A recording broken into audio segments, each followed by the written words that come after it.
Uganda People's Defense Forces UPDF, in collaboration with Armed Forces of Democratic Republic of Congo FARDC Army, launched a joint military operations against Allied Democratic Forces ADF rebels on 30th November 2021.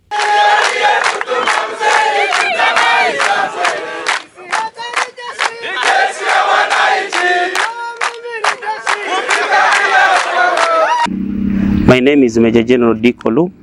I'm the UPDF Mountain Division Commander based in Fort Portal in Muhoti. I am also a Joint Operation Commander for Operation Shuja, which is a joint UPDF operation between the Congolese military called the FARDC and the UPDF. Muhoozi Kainerugaba, he was the commander land forces then.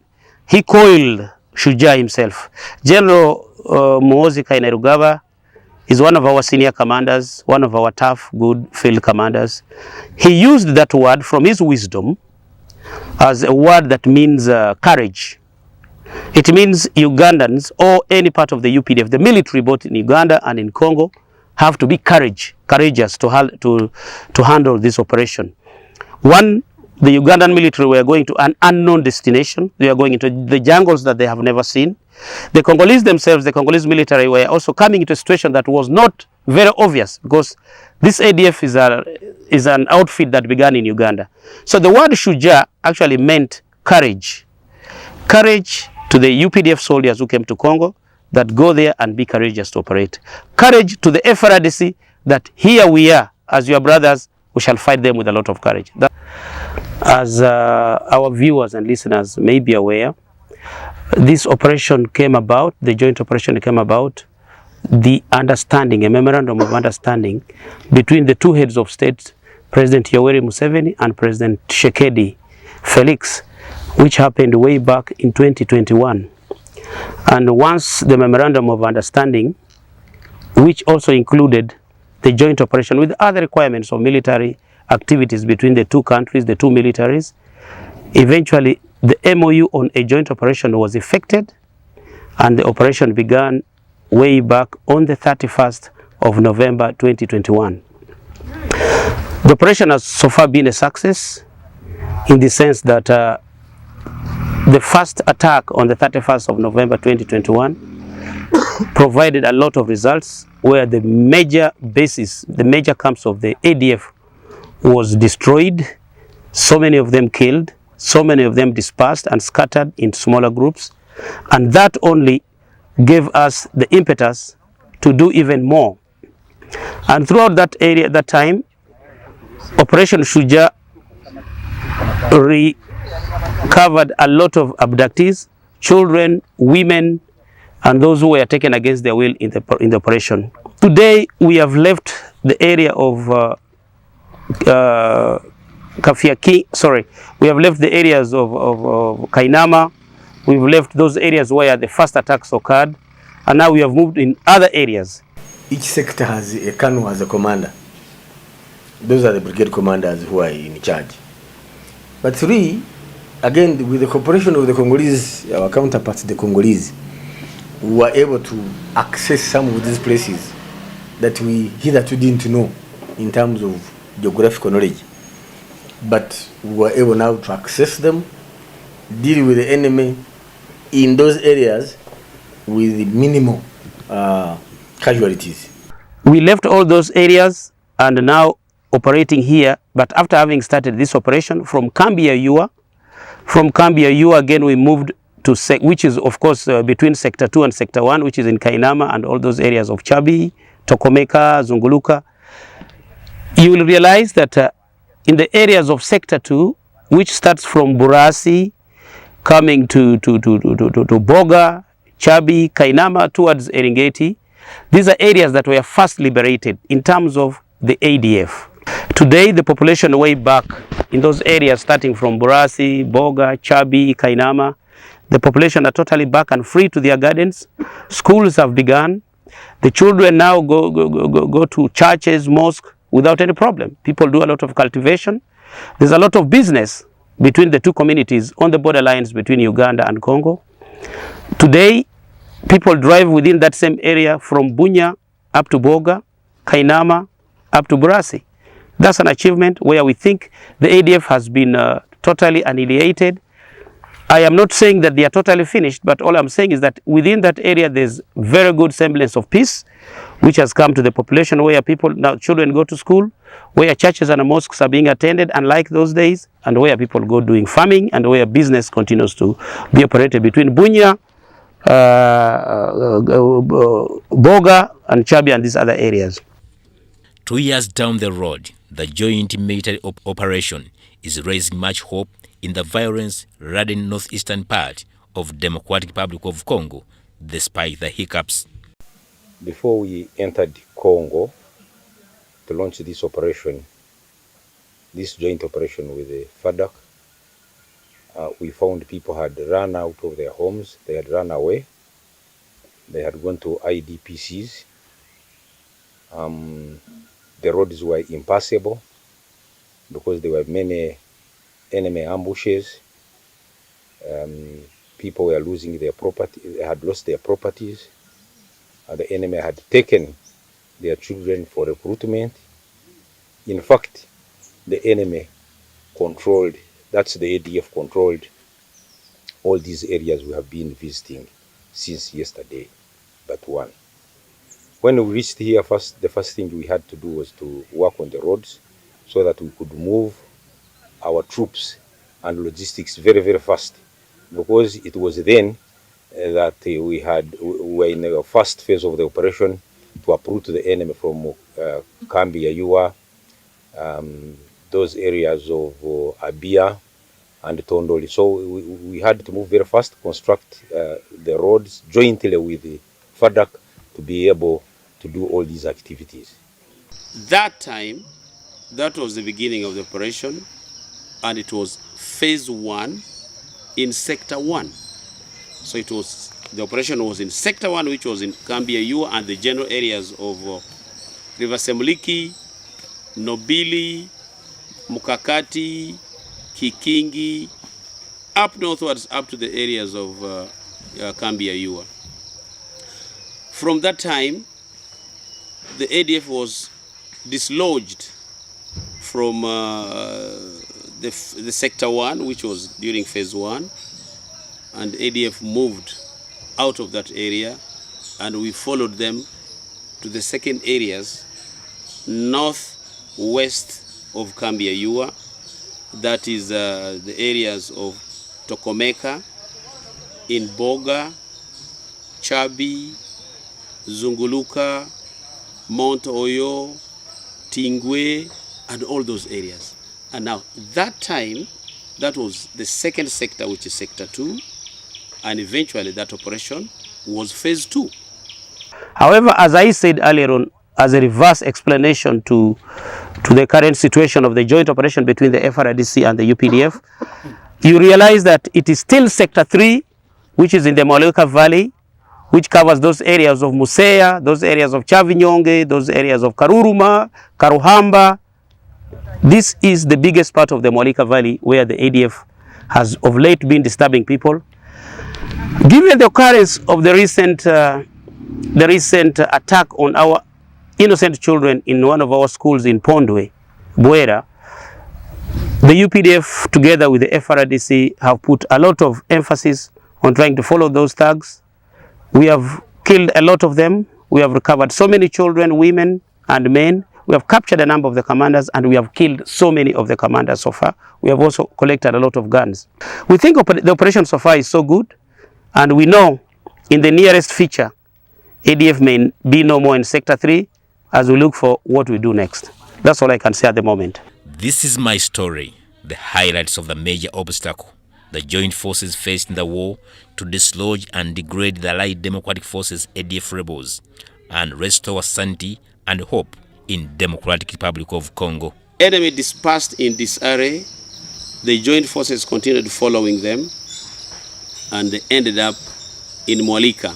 Mwalika Valley is southeast of Beni, generally in the Beni territory, where you get Karuhamba, you get the areas of the general areas of Mwalika, where River Semliki crosses into.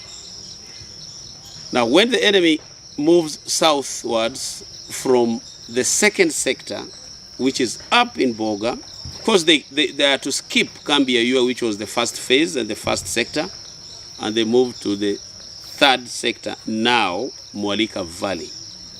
And the third sector in Mwalika Valley provided the third phase of Operation Shujaa. The joint operation against Allied Democratic Forces, ADF rebels in Eastern Democratic Republic of Congo is at its peak, leading to successive rescue of women and children, recovery of weapons, and many Allied Democratic Forces combatants have been put out of action. In this process, our presence among the Congolese people who were out of the jungles, but now they could see us available wherever they needed us, did give the Congolese confidence that the force we are dealing with actually has not only the intention but even the capacity to deal with the enemy. Because ADF was purely an enemy of the Congolese, and of course enemy of Uganda, because it would do overreach. So we were able to do that. Again, planning. When you are planning a war, you do plan for eventualities. And so the planners of Operation Shujaa had already catered for eventual expansion or dispersal of the enemy. When you talk of the number of commanders of the ADF that have been killed, I wouldn't give you specific numbers, because the ADF have really been killed. The biggest of all them, right from the time that I began, is called One Muraro, alias Feza. That was one of the biggest commanders. But in between the biggest, the topmost, the Baluku and the team, there are other middle commanders who have been killed. I wouldn't enumerate so many. They are not less than 20. But they are key prominent ones that we have killed, in terms of Muraro, in terms of, like the recent one of Lubangakene, in terms of Jibril, in terms of Rubanzana, in terms of quite a number of them. There are quite a number, at least not less than 20 that have been killed. So I wouldn't really go spelling out, because these commanders also vary. They vary in terms of seniority. They also vary in terms of who they work under. So if you notice, like Muraro, alias Feza, was killed. Muraro was a component commander to Amigo, who's still in the bush there, whom we are tracking like no business. And all these would work under Amigo. So we think Muraro was quite a big one. So there are various commanders that we have tried really to put out of action. As you heard the president saying recently, the president spoke about Lubangakene, an Acholi boy who had been in the ADF for a very long time, and a middle commander. These were middle commanders whose work was specifically to go and source for food, look for food, and feed the senior commanders. Now, without them, it's now a problem to the commanders like Amigo, Abu Wakas, even Baluku, and these other Medis. So you find that these middle commanders whom we've put down have definitely impacted on the senior commanders, where logistics becomes a problem to them. Yeah. Uganda People's Defense Forces, UPDF, have been fighting Allied Democratic Forces combatants since the beginning of Operation Shujaa in 2021. Nashinda nguvu. Si ndio jeshi ya serikali ndiye nashinda nguvu. Sasa mkuwe na confidence, wanaita namna gani? Confidence. Mkuwe na confidence, mjue kwamba tumekuja hapa kumalizia hawa. Wasiwadanganye, na tunaenda kuwamalizia. Unasikia? Tunaenda kuwamalizia humu, mashule yatafunguliwa, watu watarudi kulima, watu watarudi kwa mayumba yao, watu watarudi kusoma, watoto watarudi kusoma, churches watafungua, kila kitu yatarudia namna ilikuwa. Nimesikia kuna sehemu ambazo commanders wamereport kwamba watu wako kurudi huko. Nimesikia sehemu ambazo nimeandika hapa. Nasikia sehemu za Kabasewa. Nimesikia sehemu za Karuruma. Hapa watu wanakuja. hapa Karuma, Kashaka, watu wameanza kwenda Kahuma, Kalingati, Kamwanga, Mamaluta, nasikia watu wako kwenda huko, nasikia sehemu za Museya, nasikia sehemu za Chavinyonge watu wameanza kurudi huko, na Karuhamba karibu watu wameanza kuenda wanarudi nyumbani. Umeelewana mpaka hapa?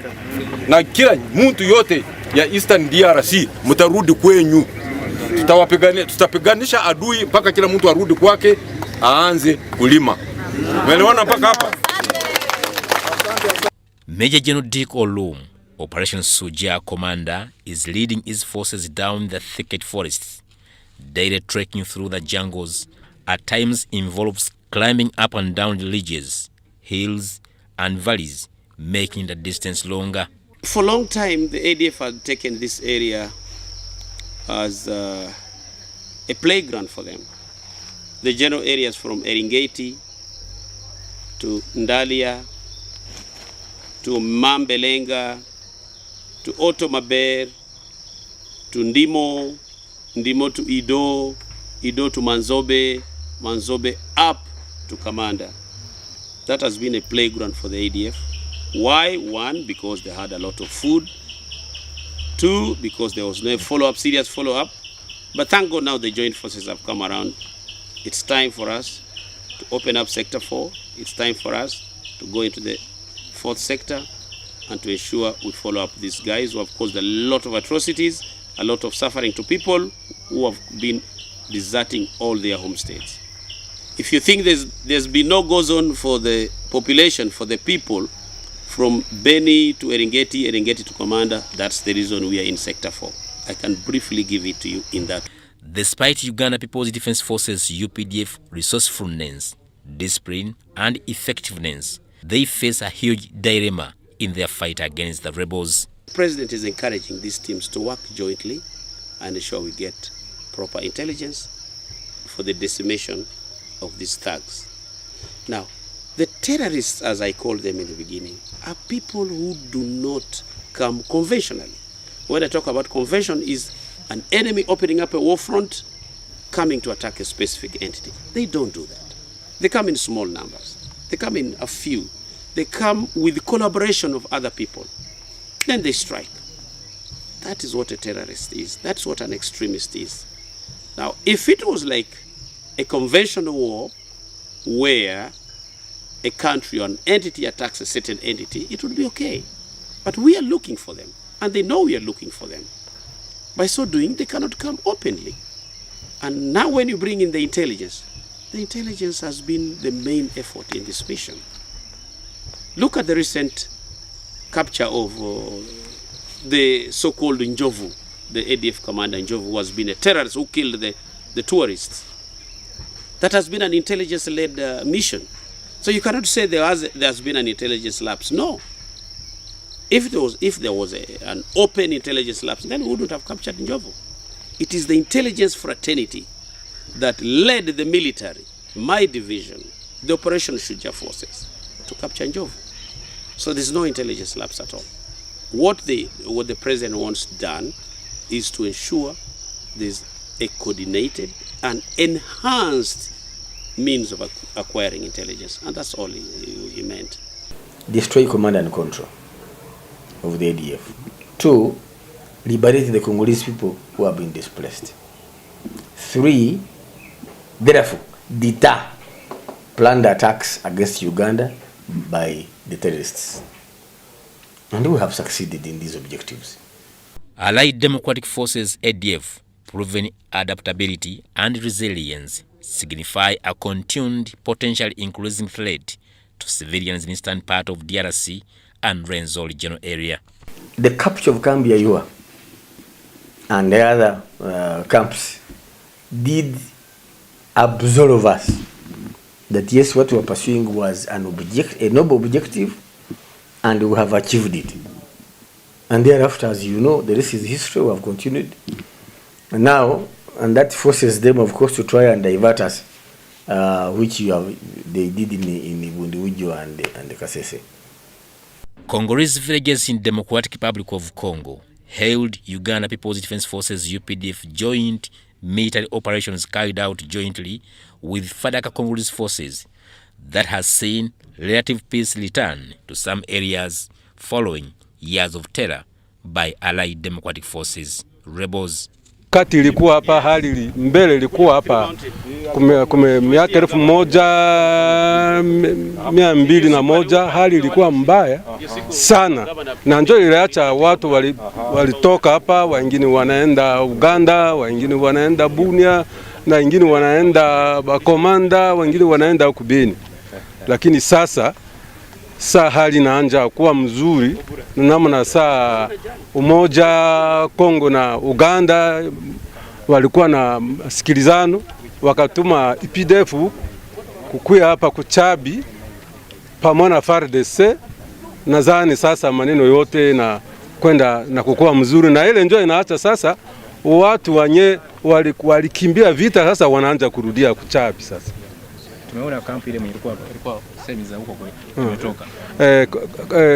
Hii kampu nye ilikuwa pale ilitoka mano saa wakubwa, hata siko governor alifika hapa alisumulia maneno, ila alisema maneno ya kampu yapendi tena kuona kampi kukua hapa kuchabi na kukua kupoka. Governor alisumulia ile maneno, na njoo ile iliacha mara moja kampu ile inatoka na watu wanaanza kurudia kutoka kukwenda kwao, wenyewe kwenda Boga, wenyewe kwenda kurudi huku ngambo Walese, huku Katanga, na wengine ngambo Malibongo huku wanaanza kurudia sasa. Congolese are very happy that we have not only set them free of the ADF, but we have also enabled business to resume, to thrive actually.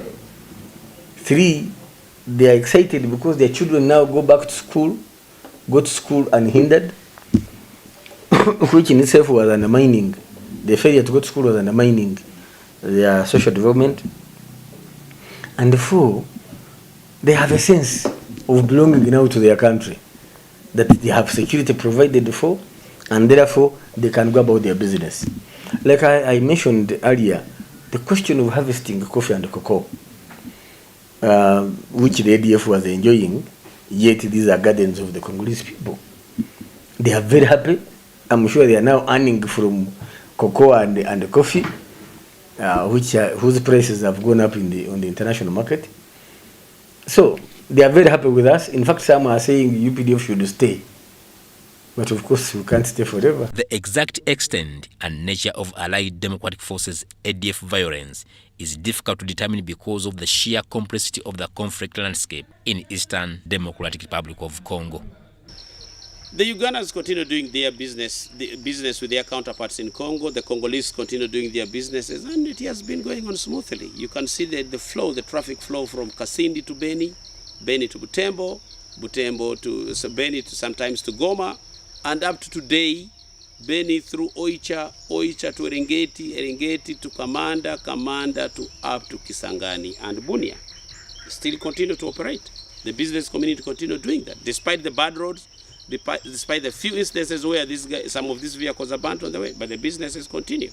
I've seen a number of Ugandan trailers crossing Oicha, going to Kisangani.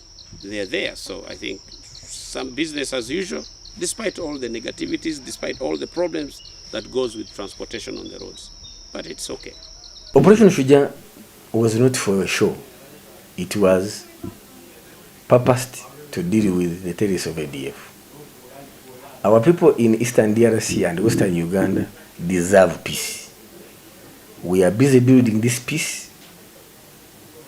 We can only continue to enforce what we have achieved. The population should be vigilant to ensure that the remnants of ADF left in these areas either they surrender or they are destroyed. What I want to assure the people is that the government will continue to engage the government of DRC to ensure that even the areas where they have gone, they are dealt with, to avoid giving them a chance of rebuilding as they did after 2007. UPDF, jointly with the FARDC, is the force to reckon with. We are smart. Our soldiers, our young soldiers, female and male soldiers, are down here in the jungles of Congo doing a great job. We are doing a job that protects Uganda. We are doing a job that protects both the Congolese people and the Ugandans and Africa in general. So we are good to go, nothing much.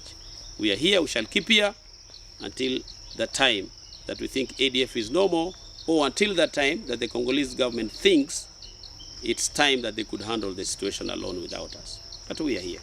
It is very difficult to determine the real structural command of the Allied Democratic Forces. Defectors noted that their commanders tightly control information. Making pronouncements on the group's organizational character is even more difficult.